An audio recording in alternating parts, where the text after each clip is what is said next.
Bonsoir et bienvenue dans Santé d'abord, l'émission qui vous permet de demeurer en pleine forme au quotidien. Aujourd'hui, nous parlons avec notre invité des infections génitales qui peuvent avoir de graves répercussions sur la santé de la femme dans certains cas.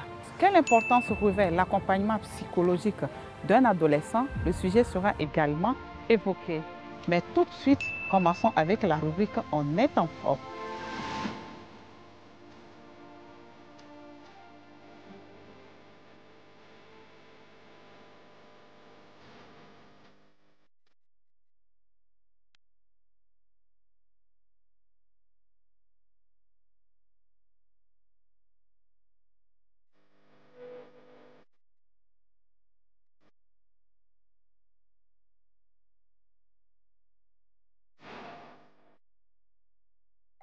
Docteur Soreke, ciao, bonsoir. Bonsoir Olive. Un plaisir de vous retrouver encore ce soir Merci. pour parler alimentation et santé. C'est important. Et vous êtes un nutritionniste diététicien. Vous allez nous parler de l'arbre dit de la vie, le baobab. Et on va précisément parler des feuilles de baobab.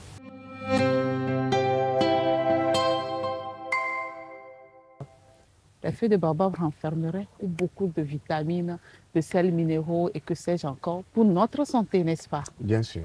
Dites-nous tout. Les feuilles de baobab regorgent effectivement de vertus sur le plan santé. Nous avons la vitamine A, la vitamine C. Déjà, les deux vitamines renforcent le système immunitaire, voilà, la défense de l'organisme. Et c'est des antioxydants. Et ces antioxydants, vous allez voir, ça peut faire du bien à la vision. Les minéraux, les feuilles de baobab regorgent le zinc, et le potassium, et le magnésium, le calcium, le fer. Et le cœur va profiter de ces minéraux.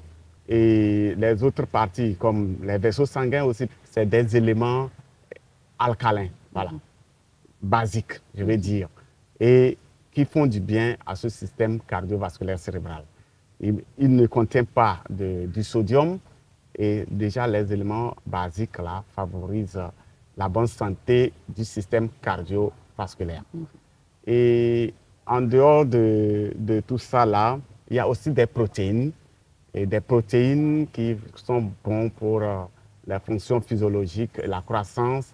Plein de bienfaits pour notre corps, pour notre organisme. Donc, vous nous conseillez la sauce Kodoro, comme on l'appelle en pays caviar, et Adidoma en pays élevé.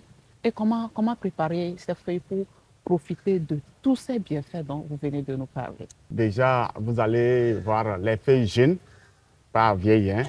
Les feuilles jeunes, parce que si c'est des feuilles vieilles, vous êtes obligé de les sécher. On va piler après pour faire la sauce. Mais les feuilles fraîches, jeunes, là, on les pile sur les lossos et ils ne les pilent pas. Voilà. On les écrase. Exactement.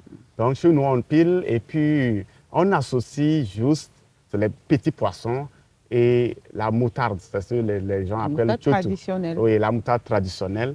Pourquoi les petits poissons et la moutarde? Parce que quand vous utilisez la viande a un peu du sodium, voilà, de l'acide. Donc, vous ne profitez pas des bienfaits de ces feuilles. Mais le petit poisson, il est très bon pour la santé et donc vous allez profiter vraiment de ces bienfaits. Donc les feuilles de baobab à consommer sans modération et à tout âge, n'est-ce pas? Oui, bien sûr, on peut consommer ça sans modération, à moins qu'il y a un peu d'allergie chez l'individu en question. Voilà, parce qu'il ne faut pas qu'on oublie aussi ce côté. Alors les feuilles de baobab séchées serait aussi pourvoyeur de beaucoup de vitamines et serait bien indiqué aux enfants, n'est-ce pas? Les feuilles de baobab séchées, pilées, ça peut servir aussi de sauce, comme les feuilles fraîches. Et ça renfermerait beaucoup de fer. Bien sûr, ça renferme plus de fer aussi. Et seulement, c'est la manière de le sécher qui compte. Il ne faut pas trop le laisser sous un chaud soleil, un soleil vif. Donc, sécher ces feuilles de préférence à l'ombre. À l'ombre, voilà. Pour que ça garde les éléments minéralogiques et surtout les vitamines. Merci beaucoup, Dr Esoreke Ciao. Je rappelle que vous êtes diététicien nutritionniste et ce sera avec grand plaisir que nous vous recevrons une prochaine fois dans Santé d'abord pour un autre sujet. Merci. Au revoir. Merci.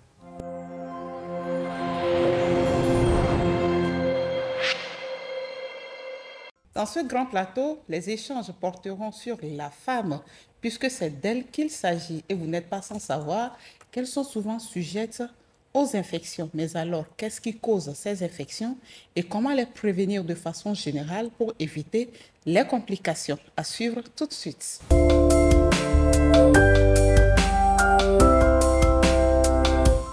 Il est spécialiste de la santé de la reproduction de la femme et spécialiste des problèmes gynécologiques de la femme. J'ai l'honneur de vous présenter ce soir Dr Jean-Christophe Ayao. Il est gynécologue obstétricien. Docteur Ayao, bonsoir. Bonsoir, Madame Olive. Un plaisir de vous avoir sur le plateau de santé d'abord. Vraiment, je te remercie beaucoup pour m'avoir donné encore cette opportunité.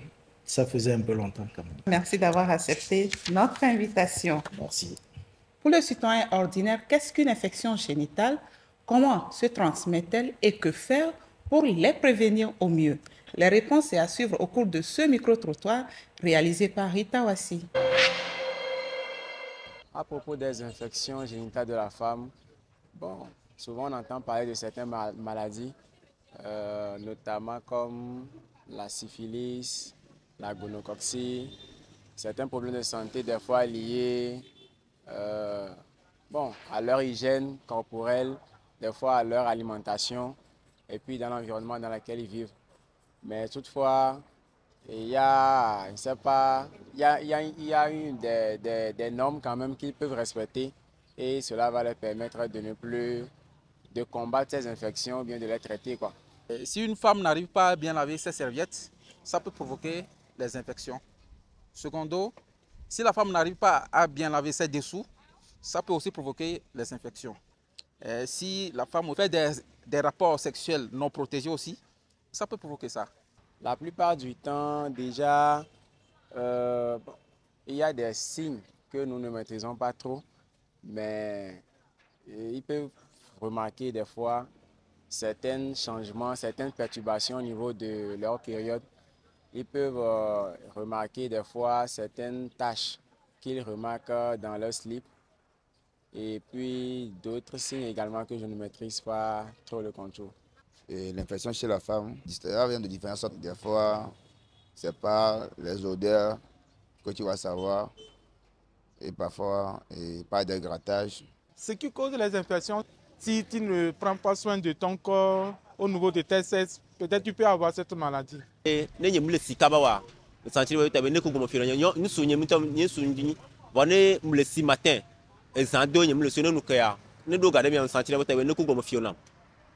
Système donc en Kenya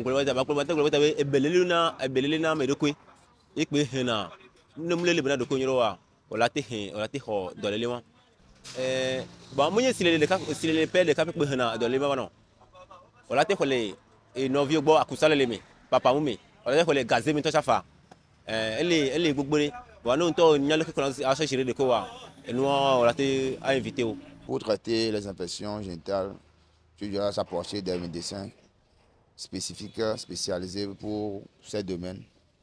C'est pas bon de mettre les doigts dans le vagin, quoi que ce soit. Il faut des produits pour bien faire les toilettes. Donc, en envoyant des doigts, les ongles, ça fait que des fois il y avait des infections. Pour prévenir les infections, nous devons essentiellement prévenir ou bien soigner notre mode de vie, notre style de vie, notamment au niveau des aliments que nous mangeons chaque jour. Et également, on doit prendre soin de notre hygiène corporelle, la manière dont on doit sécher nos habits, la manière dont on doit les laver, là où on doit les exposer pour que ça se sèche. Et puis, il y a aussi peut-être des produits à prendre en tant que préventif, des exemples de compléments alimentaires peut-être qui peuvent aider maintenant à nettoyer bien le corps humain ou bien l'organisme pour les aider. Pour éviter ces trucs d'infection-là, je propose que la femme doit faire bien ses toilettes intimes et puis se protéger aussi lors des rapports sexuels et puis éviter certaines aliments aussi, certains trucs à manger.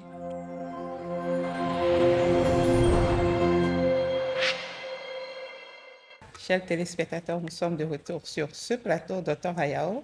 Avis, réaction après tout ce que nous venons de suivre? Je constate que le citoyen a une idée sur ce qu'on appelle les infections.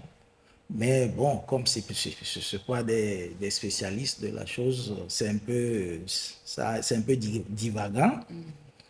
Et je pense que c'est l'importance de notre entretien. Donc, il faut que nous sensibilisions pour que les gens aient les meilleures informations de ce qu'on appelle les infections génitales de la femme. En tout cas, les avis sont partagés au sein de la population, nous venons de le constater. Et lorsqu'on évoque les infections génitales chez la femme, de quoi parle-t-on concrètement? En général, quand on parle d'infection, on veut parler des pathologies qui sont causées par des agents pathogènes non visibles à l'œil nu. Et donc, ces agents pathogènes, une fois introduits dans la sphère génitale de la femme, va se mettre à se multiplier. Et ces agents, je peux donner comme exemple les bactéries, les virus et les champignons.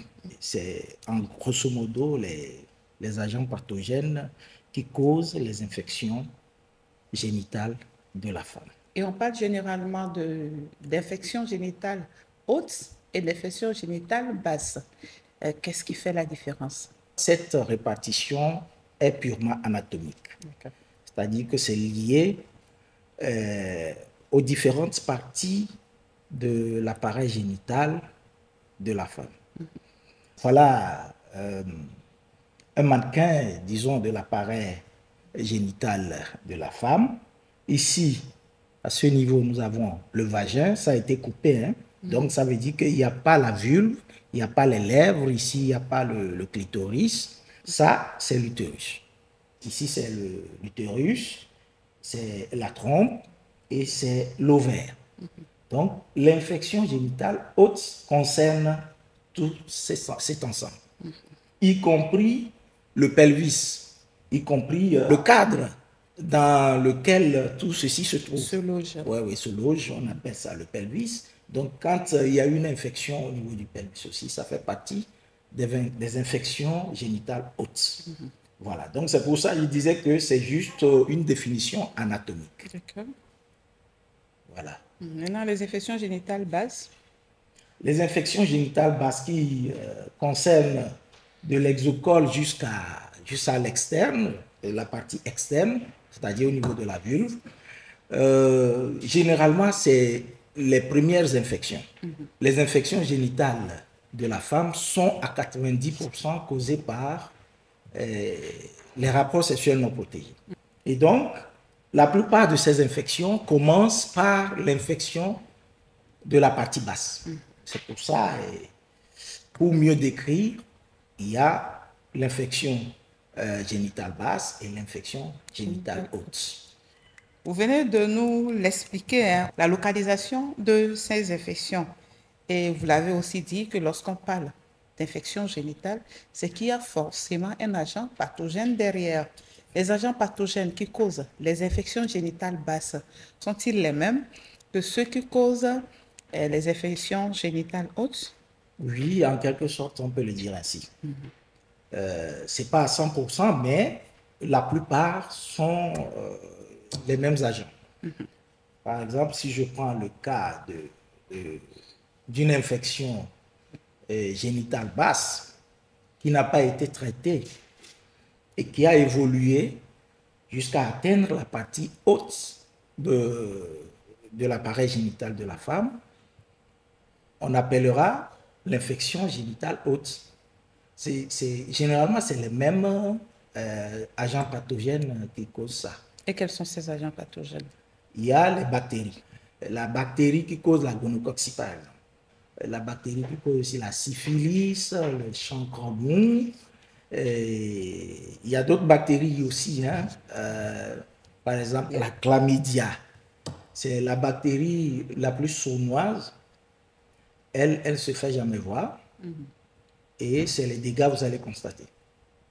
Voilà, c'est vraiment, la chlamydia est une bactérie qui cause jusqu'à présent des problèmes qu'il faut vraiment s'intéresser parce que on fasse en sorte que ça ne crée pas des problèmes chez les femmes.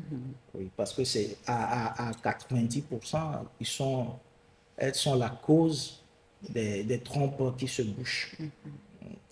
Vous venez de le dire tantôt que la plupart, à 90%, ces infections génitales sont transmises sexuellement.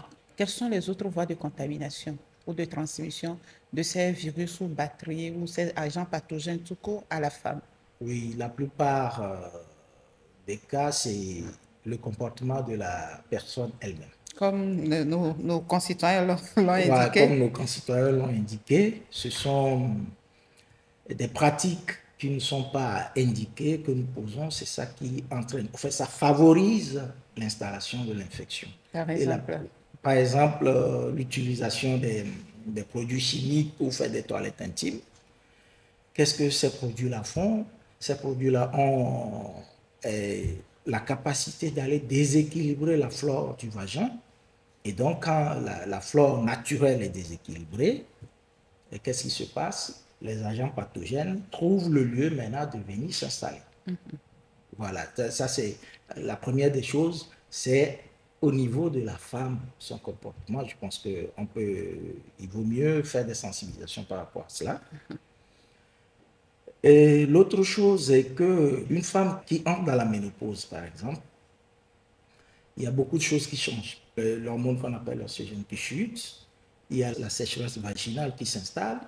Et donc, il faut comprendre que le vagin a changé d'environnement et donc les gènes pathogènes profitent pour s'installer. Voilà, donc là, on ne peut pas accuser la femme.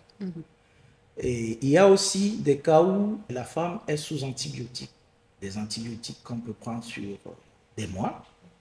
Donc, ces antibiotiques peuvent déséquilibrer la flore parce que il faut dire que dans le vagin, il y a certaines bactéries qui y sont pour faire le nettoyage.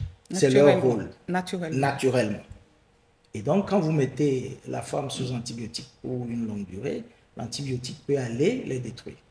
Et donc, étant donné que l'antibiotique les a détruits, il y a d'autres gènes pathogènes qui peuvent venir s'installer. Voilà, donc il y a ces situations qui peuvent prévaloir chez une femme et qui vont entraîner ou favoriser l'infection génitale de la femme. Et la plupart des cas, on trouve ces situations dans les infections génitales basses. L'un de nos interviewés a touché aussi un point, il a parlé de la poussière. Lorsqu'on l'a par exemple sèche dessous, qu'on les sèche dehors, la poussière peut-elle aussi causer ces infections? C'est une façon de voir la chose.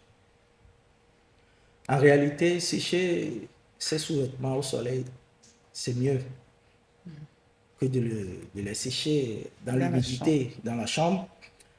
C'est vrai que ça devient sec, mais il n'y a pas eu le soleil. Ça s'est asséché dans l'humidité. Et quand quelque chose évolue dans l'humidité, qu'est-ce qui se passe? Il y a forcément la prolifération, surtout des champignons. Surtout des champignons, les champignons peuvent s'installer. Comme je l'avais dit, ce sont des champignons microscopiques. Qu'on ne peut pas voir à l'œil nu. Vous ne pouvez pas le voir. Vous voyez, non? Donc, du moment où vous ne pouvez pas voir les champignons microscopiques, vous allez les porter comme ça, porter vos sous-vêtements, et vous allez encore vous recontaminer. En réalité, ce qui est conseillé, c'est de sécher les sous-vêtements au soleil pour que les rayons du soleil pénètrent les sous-vêtements pour, en quelque sorte, tuer les agents pathogènes. On peut quand même les repasser après. Oui, si vous prenez le temps de les repasser. Si c'est des sous-vêtements qui sont repassables, disons. On dit aussi que les sous-vêtements en nylon peuvent être aussi pourvoyeurs d'infections génitales. Est-ce que c'est vérifié? Bon, ça c'est c'est des déclarations, mais est-ce que c'est vérifié? Moi, je n'en sais rien. Je n'ai pas lu ça dans un document ni dans un... Mais par contre, ça peut entraîner des réactions allergiques. D'accord. Oui. C'est une demoiselle de 35 ans qui a fait des infections à répétition. Malgré de nombreux soins, sa situation ne change pas. Les infections reviennent de plus belle. Ce soir, elle nous raconte quels sont les symptômes qu'elle a souvent, quelle démarche thérapeutique a-t-elle suivi et comment va-t-elle aujourd'hui. Suivez et on se retrouve juste après. J'ai des infections de façon très, très récurrente.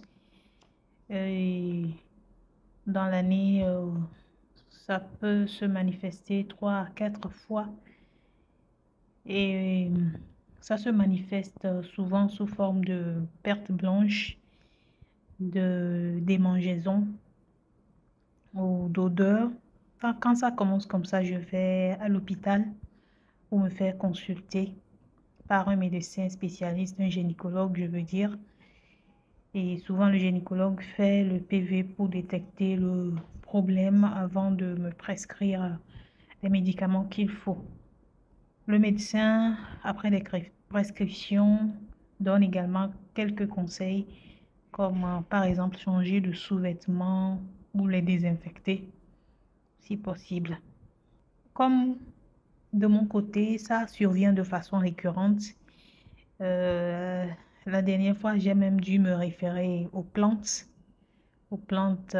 médicinales, puisque j'utilise souvent des produits pharmaceutiques, mais je vois que ça revient de façon récurrente. Alors, j'ai décidé également d'essayer la pharmacopée pour voir ce que ça va donner. Alors, je me suis confiée à un tradipraticien qui m'a montré certaines plantes que j'ai moi-même préparées à la maison et que je prends même actuellement.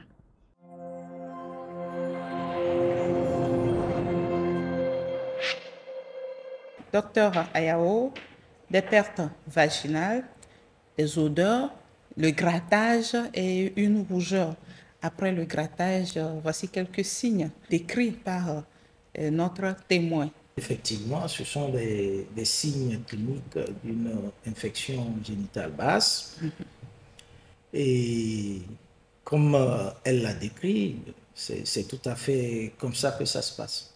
On a des douleurs, surtout des douleurs à type de brûlure, et souvent au cours des rapports sexuels qui deviennent vraiment désagréables.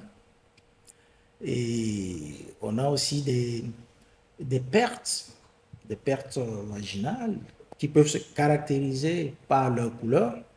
Il y a la couleur, il y a leur abondance, il y a leur texture, ça peut être crémeux, ça peut être totalement libre. Au niveau de la quantité, ça peut aussi changer. Mais il faut dire que toutes les femmes peuvent émettre des pertes naturellement, qu'on appelle des pertes physiologiques. Ça, c'est tout à fait normal. De quel type? Elles sont odorantes, non odorantes? Non, elles sont non odorantes, elles sont de couleur blanche, donc de quantité quand même pas très exagérée. C'est pour ça que je parlais de la quantité. Quand vous voyez que vos pertes ont augmenté de quantité, ça veut dire qu'il y a problème. Les pertes ont changé de couleur, il y a problème. Quelle couleur par exemple? Ça peut prendre la couleur jaunâtre ou jaune verdâtre. Tout dépend de l'agent pathogène. Voilà. Et ça peut aussi avoir de l'odeur. L'odeur vraiment pas très agréable. Que certains qualifient de poisson. Voilà, odeur de poisson pourri. Oui, c'est vrai que parfois ces odeurs-là sont très très fortes et il ne faut pas en arriver là. Si nous revenons sur le cas de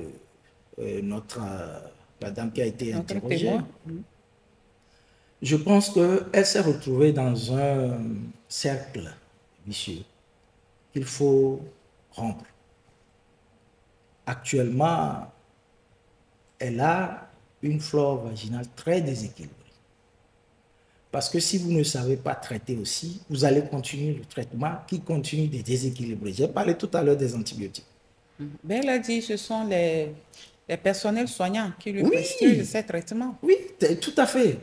Mais le personnel soignant peut continuer. Du moment où il y a les infections, on continue de bastonner avec des antibiotiques. À tout moment, on bastonne. Et finalement, le déséquilibre persiste. Normalement, après une prise en charge, il faut rééquilibrer la flore vaginale. Il faut à tout prix rééquilibrer la flore vaginale en utilisant des probiotiques. Normalement, après tout traitement d'une infection génitale basse, il faut aussi prescrire des probiotiques qui vont permettre de rééquilibrer la flore vaginale. Tant qu'on ne l'a pas rééquilibrée et qu'elle se met à utiliser des antibiotiques tout le temps, le cercle vicieux va persister. Et donc, elle aura tout le temps les mêmes infections. Ça, c'est un côté. Deuxième côté, c'est que il peut s'agir d'un cercle vicieux externe. Quand je dis cercle vicieux externe, c'est quoi? Une femme qui finit son traitement et qui ne suit pas les conseils. Normalement, tout praticien doit donner des conseils. Elle a dit qu'on lui demande souvent de traiter ses caleçons ou de remplacer carrément de sous-vêtements. Tout à fait. Donc, si est-ce que c'est suffisant? Est-ce que c'est suffisant? Il faut vraiment traiter les éponges, les serviettes, les caleçons. Et il faut savoir maintenant comment traiter tes caleçons. C'est pour ça que je parlais tout à l'heure de ne pas sécher les caleçons dans l'humidité. Ça veut dire qu'on maintient toujours l'agent en place.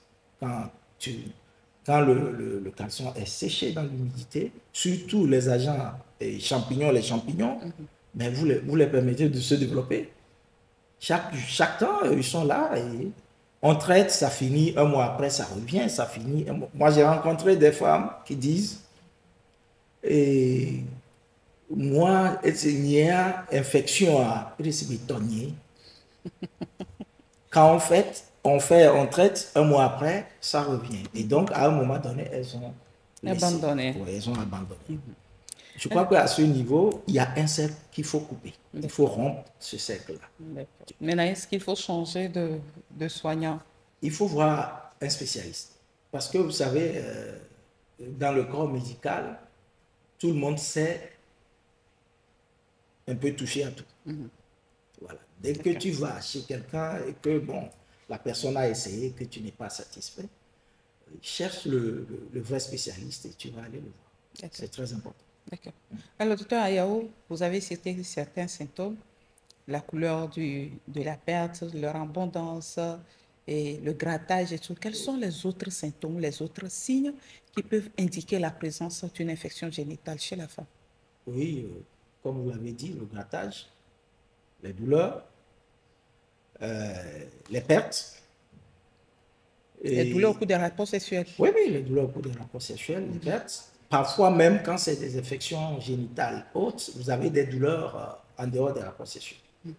En dehors des rapports sexuels, vous avez des douleurs, surtout dans le bas-ventre. Quand il s'agit des virus, par exemple, herpès génital, vous pouvez avoir des vésicules qui poussent tout autour du sexe. Et vous pouvez aussi voir, si c'est dans le cas des virus HPV, par exemple, vous pouvez avoir des excoriations qu'on appelle des condylomes, qui vont pousser sur le sexe. On trouve ça chez la femme, on trouve ça chez l'homme aussi. Voilà. Est-ce qu'il y a des saignements normaux qui peuvent indiquer aussi la présence d'une infection génitale? Oui, les saignements chez la femme posent un grand problème. En dehors des règles, bien entendu. Oui, en dehors des règles. Ça pose un grand problème. Quand une femme te dit « je saigne en dehors des règles », le praticien, ce qui lui vient en tête en premier, c'est avant tout un cancer du col de l'utérus.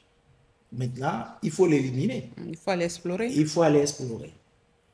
Donc, en ce moment, on passe à l'examen physique, on fait les examens gynécologiques, on essaie d'aller voir le col. Puis ceci, c'est un cancer, tu vois le col, tu vois l'aspect, tu sais en même temps que ça, c'est suspect. Voilà. Donc, si c'est un cancer, on fait les investigations pour en être sûr. Puisqu'il faut aller vite. Il faut vraiment déterminer à quel stade le cancer est, agir si possible. D'accord. Maintenant, il peut s'agir aussi d'une cervicite. Les cervicites, c'est aussi une inflammation du col, de l'utérus, mais qui est due le plus souvent aux agents pathogènes qu'on vient de citer. Et donc ça aussi, ça peut entraîner des saignements entre les règles, mais ces saignements sont souvent dus au rapport sexuel. Modéré. Ouais. Donc c'est au cours des rapports sexuels, après des rapports sexuels, qu'on peut remarquer ces saignements, lorsqu'il s'agit de cervicite. Oui, c'est après les rapports sexuels. Et parfois, c'est des saignements minimes. Hein. Normalement, quand on se rend compte de ça, il faut aller consulter. Il ne faut pas minimiser. Il ne faut pas minimiser. D'accord. Le cancer du col de l'utérus, qui est causé par un virus, quelles sont les autres pathologies qui peuvent être provoquées par les infections génitales? Les infections génitales basses peuvent progresser et donner les infections génitales hautes. Et la plupart des infections génitales hautes ont pour capacité de porter atteinte à la fertilité de la femme. Donc, peuvent causer l'infertilité ou troubler? Oui, troubler la fertilité de la femme. Et quand il s'agit d'une infection génitale haute, c'est une urgence. C'est une urgence gynécologique. Il ne faut pas laisser ça là. Il faut agir le plus tôt possible. La cervicite, vous l'avez cité, est-ce un motif fréquent de consultation? La cervicite n'est pas un motif fréquent de consultation, puisque la plupart des cas, c'est asymptomatique. Nous, on découvre la plupart des cas de cervicite, on les découvre au cours des examens. Et donc, la plupart des cas, les femmes ne savent pas. Vous avez déjà évoqué la fertilité qui peut être troublée par les infections génitales. Chez la femme, quelles sont les autres conséquences que ces infections peuvent entraîner ou causer chez la femme? Comme d'autres conséquences, c'est l'infection du pelvis. C'est-à-dire que dès qu'on dépasse l'étape de l'utérus, on passe l'étape des trompes, on tombe dans le pelvis. Et donc, on peut avoir une pelvipéritonite. Et cette pelvipéritonite appelle à une intervention chirurgicale. Autre chose, le corps d'une personne, quand il porte une source d'infection, il faut savoir que cette infection peut se généraliser à tout le corps. C'est-à-dire, je vais donner l'exemple d'un abcès banal, comme ça, à un endroit du corps. Mais si vous ne traitez pas cet abcès, les germes qui sont dans cet abcès peuvent gagner la circulation sanguine et se disséminer dans tout le corps. C'est ce qu'on appelle la septicémie. Et là, ça devient plus grave et c'est mortel, quoi. Voilà, donc ça, c'est le summum, c'est la complication la plus dangereuse d'une infection. Donc les infections génitales chez la femme ne doivent pas être prises à la légère? Il ne faut jamais prendre ça à la légère. Parce que nous voyons dans nos marchés, on parle de mania, tout le monde vend des médicaments contre mania, et puis on est dedans, on croit que c'est un truc banal, et puis on est là. Oui, je vais parler un peu de mania, comme on dit, la candidose albicans. Disons que 90% des femmes ont connu une candidose dans leur vie. Et c'est aussi l'infection la plus fréquente qu'on rencontre chez les femmes et que ces genres d'infections ne se compliquent pas outre mesure. Les infections qui se compliquent le plus, c'est les infections bactériennes. Est-ce que vous arrivez à poser facilement le diagnostic? Les symptômes ne sont pas les mêmes. D'accord. Quand il s'agit de l'infection génitale haute, le spécialiste peut, a priori, après un examen d'une dame, peut se dire « Ah, je soupçonne une infection génitale haute ». Donc, ce diagnostic, il est carrément médical. Oui, c'est médical. Ce sont des examens qu'il faut faire. Voilà, les examens vont venir étayer ce que toi, tu as pensé après l'examen clinique de la patiente. Voilà, donc, comme je le dis, les infections génitales basses ont leurs signes. Et maintenant, les infections génitales hautes, les signes aussi diffèrent. Voilà. Et quelles sont les solutions thérapeutiques que vous proposez? Généralement, pour aborder le sujet de traitement, il faut d'abord diagnostiquer. Puisque les gènes pathogènes ne sont pas les mêmes. Et donc, leurs traitements ne sont pas les mêmes. Donc, il faut arriver à diagnostiquer, à savoir que je suis devant une infection due à tel gène pathogène. Et donc, il y a des médicaments. Les infections génitales sont assez faciles à traiter. Il ne faut pas laisser que ça se complique en infection génitale haute. Et donc, je profite pour demander aux femmes de vite consulter. Au moins une fois dans l'année, d'aller voir votre gynécologue et voir ce qu'on peut faire pour vous. Parce que ces genres d'infections s'installent dans le temps. Vous ne sentez pas, parfois même à 50% ou à 60%. Ils sont asymptomatiques. C'est asymptomatique. Ayons notre gynécologue personnel. Puisque ce n'est pas aussi aisé d'aller exposer son intimité devant une autre personne. C'est vrai que c'est difficile, mais il faut peser le pour et le contre. C'est important. D'accord. Alors, docteur, nous sommes à la fin de cette émission, mais dites-nous, comment prévenir toutes ces infections génitales? L'Organisation mondiale de la santé estime que chaque jour, 1 million de personnes contractent ces infections sexuellement transmissibles. Comment les prévenir ou les éviter? Selon l'Organisation mondiale de la santé, 90% de ces infections sont dues à des rapports sexuels non protégés. Et donc, à 90%, on peut éviter. C'est-à-dire qu'on peut protéger nos rapports sexuels quand il s'agit de rapports sexuels hasardeux. Quand on est en couple, on ne peut pas se mettre à avoir des rapports sexuels protégés. Bon, quand ce n'est pas en couple, il faut protéger. Maintenant, pour le reste, c'est une question d'éducation. Il faut savoir faire ses toilettes intimes. Il faut savoir faire ses essuyages. Après, par exemple, quand on va au WC, il faut savoir essuyer. On ne peut pas essuyer de derrière vers devant. Il faut essuyer de devant vers derrière. Pourquoi? Parce que les orifices chez la femme se suivent et sont proches. Et puis, nos sous-vêtements, comme on l'avait dit avant. Et moi, je conseille qu'on sèche les sous-vêtements au soleil. Qu'est-ce qu'il faut faire? Vous conservez vos sous-vêtements déjà utilisés. Le vendredi, vous les trempez dans du javel ou dans du savon.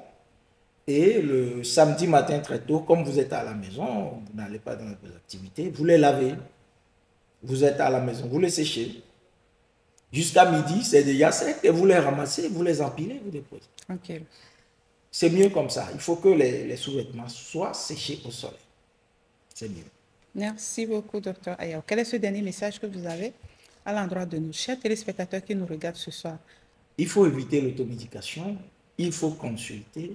Il faut que toutes les femmes aient leur spécialiste, leur gynéco, à qui elles peuvent s'adresser à temps et à tout moment. Il faut être un peu collé à ton gynéco. Même par téléphone, docteur, voilà ce que je ressens. Le docteur peut te dire, ok, viens me voir tel jour. C'est très important que chaque femme ait son gynéco, c'est important. Et de deux, ce que je tente de conseiller à mes sœurs, il y a beaucoup de sœurs, de filles qui ont perdu des relations amoureuses à cause du fait qu'elles avaient des infections génitales bassement prises en charge et qui avaient des odeurs. Leur première rencontre a tourné au fiasco. Le monsieur, il a disparu le lendemain. On est là, on pleure. Oui, voilà, tel monsieur vient, il disparaît. Mais les messieurs ne disent pas. Il ne va pas dire, je suis venu et c'était désagréable pour moi. Parce qu'eux aussi, ils n'arrivent pas à le dire. S'il vous plaît, ayez votre gynécologue et prenez soin de votre partie génitale. Ménéa, mon gona, Ménéa. Mandia, mais misé. Pendant 11 infections génitales, vegare, mais boegare. Yen de koi long, c'est pas chon yéré. Vous êtes work, vous êtes working. Gado la nyenu, thousand got na. Boubia, il y a une infection ou work de trompe-l'œil. Donc, entendez-moi. Il y a un âge nabi wele, et il y a un gynécologue moi.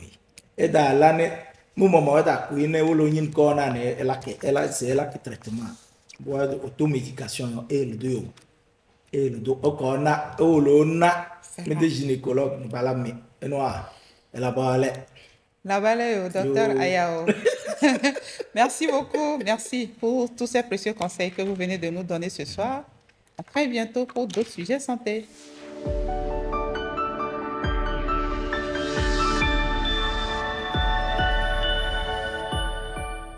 L'adolescence est une période transitoire très importante qui perturbe assez souvent toute personne qui traverse cette étape importante de la vie. Quel soutien psychologique apporter aux jeunes pendant cette période? C'est sur ce point que portera notre entretien de ce soir avec M. Banya Daouda. Il est psychologue clinicien. Bonsoir, comment vous allez? Je vais bien. Bienvenue une fois encore sur le plateau de Santé d'abord. Et avec vous, nous allons justement parler de nos adolescents. Quand on parle d'adolescents, qu'est-ce qu'on y met concrètement? L'adolescence, c'est une phase de maturation. L'adolescence est une période qui est marquée par un grand développement physique et psychologique et qui se situe entre le développement de l'enfance à la phase adulte. Donc, le développement, c'est la phase intermédiaire entre la phase transitoire, entre la phase du développement de l'enfance jusqu'à la phase de l'adulte. Qui se situe entre quel âge? L'adolescence se situe en moyenne autour de 11 à 24 ans. Et qu'est-ce qui caractérise cette phase d'adolescence? L'adolescence est caractérisée par d'abord un très grand nombre de bouleversements qui survient dans la vie de l'adolescent. Nous avions d'abord un développement morphologique. Il y a la croissance en termes de taille et tout. Elle est marquée vraiment pendant la période de l'adolescence. Par exemple, la fille, il y a la poussée des seins et la hanche, la morphologie corporelle de la femme est vraiment en développement. Chez le garçon, vous allez voir la poussée aussi des barbes et des poils des deux côtés des sexes. Chez le garçon, vous allez voir la poussée des barbes, le jeune qui grandit, se transforme, il se sent vraiment un individu parfait. Voilà, je peux dire, sur un aspect morphologique, c'est ça. Sur le plan mental, le jeune a une maturité du raisonnement abstrait et logique. Il quitte maintenant le concret, voilà, de l'enfance et il rentre dans un raisonnement de l'abstraction et de la logique. Il a une maturité qui vient en lui et il se sent beaucoup plus autonome qu'au préalable. Alors, M. Daouda, parler de l'adolescence, c'est parler aussi de ces phases. Il y a différentes phases, n'est-ce pas? Bien sûr, bien Quelles sûr. sont ces phases? L'adolescence est marquée par 3 phases. Il y a la préadolescence, la phase de l'adolescence elle-même et l'adolescence tardive. Donc, ce qui les caractérise, c'est que la phase de la préadolescence est une phase où l'individu commence par constater un développement de son corps qui le surprend en quelque sorte. Donc, il plonge dans un bouleversement où il commence par se poser des questions par rapport à son identité. Il y a beaucoup d'inquiétudes qui lui viennent, beaucoup de questions qu'il se pose. Bon, la phase de l'adolescence elle-même, c'est là où l'individu cherche maintenant à s'identifier à lui-même. Parce qu'il constate qu'il y a un changement en lui, là, sur le plan mental que physique, il y a beaucoup d'aspects qui ont changé. L'individu cherche à s'affirmer. Il a ses désirs propres à lui et il veut vraiment jouir de ses propres désirs-là comme il le sent. Vous voyez? Donc, ça bouleverse un peu le développement de l'individu. La phase de l'adolescence tardive, c'est que toutes ces instances commencent par vraiment se prononcer. L'individu se sent lui-même et commence maintenant par s'opposer par rapport au modèle parental. Parce qu'il trouve qu'il est une personne à part entière de ses parents et il n'est plus obligé de se soumettre aux ordres tous les jours comme ça se présente dans le quotidien. Il est une personne entière, il a ses désirs propres à lui, personnels, et peut s'affirmer. Voilà. Donc, on peut dire que c'est les 3 phases qui se présentent beaucoup plus dans le développement de l'adolescence. Alors, pendant l'adolescence aussi, oui, il y a plusieurs difficultés qui se présentent. Bien sûr. Il y a plusieurs difficultés ou bouleversements auxquels font face ces adolescents. Est-ce qu'on peut toucher quelques-uns? La phase de l'adolescence, il y a plusieurs problèmes dont font face les jeunes adolescents. D'abord, le développement magistral de leur aspect physique. La croissance qui se met vraiment au point et la recherche de l'affirmation de l'identité de soi. L'individu cherche vraiment à s'affirmer. Mais au même moment, il fait face à son bloc éducatif qui fait face à lui, comme les parents et les institutions d'éducation et tous les êtres qui les font face, où il y a des interdits de gauche à droite, où il doit chercher toujours à se plier. L'adolescent est frustré face à ces situations. À un moment donné, il se rebelle. Ça fait que souvent, dans la phase de l'adolescent tardive, vous allez voir, c'est une opposition qui se manifeste le plus souvent. Donc, les problèmes sont souvent situés sur le plan comportemental. Le comportement de l'adolescent change. On pense qu'il devient désobéissant, il ne respecte plus les règles comme d'habitude. Vous allez voir sur le plan sexuel, c'est le moment où le libido monte parce que l'appareil génital de l'individu se met vraiment en place. L'adolescent exige des besoins, il est à un niveau donné, il veut s'affirmer, il veut son autonomie pour essayer des situations. Donc vous allez voir dans cette phase-là, il y a le problème de contraception, par exemple chez les filles, qui peuvent prendre des grossesses précoces ou de tout genre, qui peuvent poser des problèmes, comme on voit. Il y a aussi le problème de l'obésité, parce que c'est le moment où l'organisme se développe et des personnes qui ont des prédispositions prennent du poids au maximum. On peut citer au moins quelques-unes de ces situations, l'opposition parentale et certains que je viens de citer, qui posent vraiment problème à l'adolescent, qui devient récalcitrant, si on peut le dire en quelque sorte, chez les parents.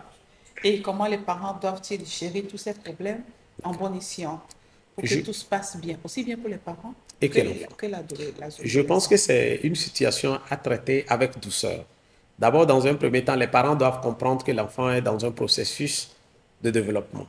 Comprendre que c'est la situation qui se passe, être vraiment disponible à écouter leur enfant qui est en développement. Parce que lui, il est en situation problème où il a des questions à desquelles il n'arrive pas à répondre. Donc, le parent, logiquement, doit présenter en ce moment une situation ou un moment d'être plus ouvert pour l'enfant, pour que l'enfant puisse vraiment s'exprimer. Et c'est le moment de l'orienter vers les différents choix, d'accord, de ses besoins. Vous comprenez un peu? Donc, c'est un moment où les parents doivent être vraiment à l'écoute de leur enfant. Écouter, orienter et accompagner. Voilà. Comme ça, ils peuvent faire comprendre à l'enfant, oui, je comprends ainsi, ainsi. On lui laisse un peu le temps dans ses prises de décision, on ne le prime pas tellement, parce que c'est comme ça, on peut lui laisser le temps de pouvoir avoir confiance aux parents et de pouvoir s'exprimer. De toute façon, l'éducation de l'adolescent doit se faire en douce. Bien sûr. Et si les parents sont dépassés, oui, ils peuvent se confier à un psychologue. Bien Pourquoi sûr. pas? Merci beaucoup. Nous sommes disponibles pour accompagner des parents qui sont en difficulté avec leur jeune enfant. Merci beaucoup. Je vous en prie. Monsieur Daouda. Merci. Et quel est ce dernier mot que vous avez à l'endroit de tous ceux qui nous regardent ce soir? D'accord. Je commence avec mes jeunes frères adolescents qui sont dans nos communautés, juste pour leur rappeler que de nos jours, nous sommes en train de dire que le monde évolue et il faut évoluer aussi dans nos développements. Je comprends qu'on ne passe pas ces phases de l'adolescence de la même manière. S'ils veulent vraiment réussir, ils doivent respecter les normes sociales. Ils doivent se conformer aux règles, d'accord, de leurs institutions éducatives et aussi des normes que leur apprennent leurs parents. D'accord? Ils doivent vraiment essayer de comprendre parce que vaut mieux passer une adolescence ou les bas âges où on n'exprime pas trop ses pulsions ou ses désirs, mais être plus heureux dans les jours futurs quand on serait adulte. Parce que la réussite de la vie adulte se prépare déjà dès qu'on est adolescent. Maintenant, pour les parents, je dirais juste que ces parents, nos parents doivent essayer dans un temps, surtout les parents qui sont beaucoup plus rigides, ce n'est pas qu'ils n'aiment pas les enfants. Ils aiment bien ces enfants, ils veulent que ces enfants réussissent. Si vous voulez vraiment que ces enfants réussissent, il faut vraiment faire bas la terre. Essayez de discuter avec vos enfants. Parce que des fois, il y a des enfants, quand tu les écoutes, tu comprends qu'en réalité, l'enfant n'est pas problème, mais c'est les parents qui sont problème. Parce qu'ils veulent faire passer leur manière éducative prioritairement. Non. Il faut comprendre, écouter les enfants, écouter leurs difficultés. Et c'est en fonction de cela qu'on peut les orienter dans leur comportement désagréable, ainsi de suite, et leur amener à pouvoir éviter de mauvaises compagnies ou de mauvaises attitudes pour le développement de leur vie. Mes amis. Et mas me hilu mesidene wambe si ona padaba da si paso abalta dado. Tede nale alwata nambe talaga tede tesede cérémonie na se pour ça c'est efugui la bojo poto so ya ye tede communauté na da se bala ko e bala de tradition na donc ma holo se tino wa taba de pasda tona se bedela kasda plaso la na pakakroso pa be banya bajana se po basado pode unduna be alwate taba ko baso da chana denye se piyembe bede poda bede wunduna sosa pukong umuro dali na ba jolo pulne si eso do ne ma ko we la sa si su kong bede tonu da ne petene do mu bisidu na ne pata plak bede wunduna do mi chana ba so e khosmade e ba semne mi de bia e cha e yode mbi si pia pero bo so ni mbi bi jalero mbi bero enne putang ne le mo do e kholis ai wawungu danwena esuno podo bosi sebala la beso ay bu feru esu podo muna we cha yode pode potang nambo enase pia boso pani montang me e ba dung ne tung na we sa ay ene ela go so il faut que pas mabe il faut que pas doni dia ya il faut que pas laisser pode nambo pesang na pode bi ne pede na esenda po boso so do khosdati to boso tin de bia ne pia do pose pani na cha nane po boso na we pede oui, Souda. Mes amis. Merci beaucoup.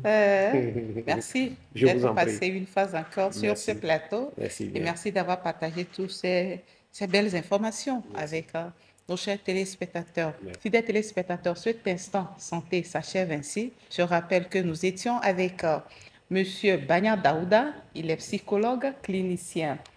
Merci à la technique et merci à tous ceux qui ont contribué à la réalisation de cette émission. Moi, je vous donne rendez-vous mardi prochain pour un autre sujet de santé. D'ici là, bonne santé à vous. Au revoir.